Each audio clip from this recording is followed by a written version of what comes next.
Arestado ang top 2 regional level high-value drug personality sa isigawang bypass operation ng mga otoridad sa Bulton Extension Barangay 40-D, Davao City, nito lamang Nobyembre taong kasalukuyan.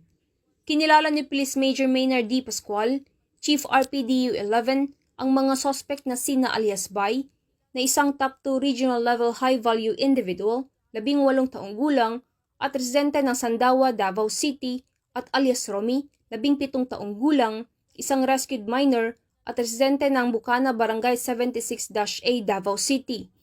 Naresto ang mga sospek sa pangunguna ng RPDU 11, katuwang ang mga tauhan ng City Drug Enforcement Unit at San Pedro Police Station. Nakumpiska sa mga sospek ang 42 pakete na hinihinalang dried marijuana na nagkakalaga ng humigit kumulang 586,680 pesos at isang unit ng mobile phone. Ang mga sospek ay naharap sa kasong paglabag sa Republic Act No. 165 o Comprehensive Dangerous Drugs Act of 2002. Samantala, ang Police Regional Office 11 ay patuloy na pinapaigting ang laban kontra kriminalidad alinsun sa kampanya ng Bagong Pilipinas na panatili ng kapayapaan at kaayusan tungo sa pagsulong ng bansa. Mula rito sa PRO 11, ako inyong PNN correspondent, Patroluman Sheena May Ilagan, alagad ng batas tagataguyod ng Balitang Pulis.